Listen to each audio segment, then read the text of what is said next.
আমি যে কথাটুকু আগেই বলেছি, আমি যুক্তি দিয়ে কথা বলবো, প্রমাণ দিয়া।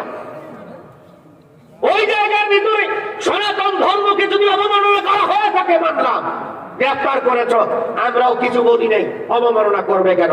এখন আমার এই জমিটার জবাব দাও। কেন এই দুর্গার ছবি ঢুকছে জানেন? বলতেও পারবেন না, কারণ এই 70% বই ছাপানো হয়েছে এই গুরুত্ব খাউনের দেশ ভারত থেকে। বাংলাদেশে এত ছাপাখানা থাকতে, বাংলাদেশে এত শিক্ষিত মানুষ থাকতে, তোমার দেশ স্মার্ট হওয়া সত্ত্বেও এই তোমার দাদা বাবুর দেশ থেকে মুসলমানের বই ছাপাইতে হবে কেন? জবাব দাও। চাইছেন কোনদিন জবাব?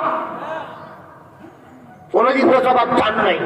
আপনি তো বাংলাদেশের নাগরিক, অথচ আমার দেশের অনেক যুবকেরা বেকার ধরে ডিগ্রি পাস, এমন ছেলেরাও সিএনজি চালায়। কারণ রাত্রে 3টা 4টা বাজে রোডে থাকি আমরা জানি। অনেক সময় দেশের বিভিন্ন জায়গায় আমরা যাই, রাস্তায় কোনো ফুটপাত পেলে হয়তো বসি চা খাওয়ার জন্য, আসে অনেকে সালাম দিয়ে দোয়া করে, কয় হুজুর একটু দোয়া দেয়, দোয়া দিয়া যান আমাকে, হুজুর চাকরি খুঁজতেছি। ভাই তোমার কোয়ালিফিকেশন কি? হুজুর আমি মাস্টার্স কমপ্লিট। মাস্টার্স করা একটা ছেলে বিভিন্ন ফুড পার্কের মেসিয়া। অথচ এই লক্ষ লক্ষ যুবক বাংলাদেশে বেকার থাকা সত্ত্বেও তুমি এই আমার মুসলমানের বই তুমি ইন্ডিয়ার থেকে ছাপাইকা কেন? এই অধিকার তোমাকে কে দিয়েছে? কারণ আমার টাকা, আমার ট্যাক্সের টাকা তোমার বেতন হয়, এটা জানার অধিকার আমার আছে। জানতে হবে, এটার জবাব দেওয়া লাগবে।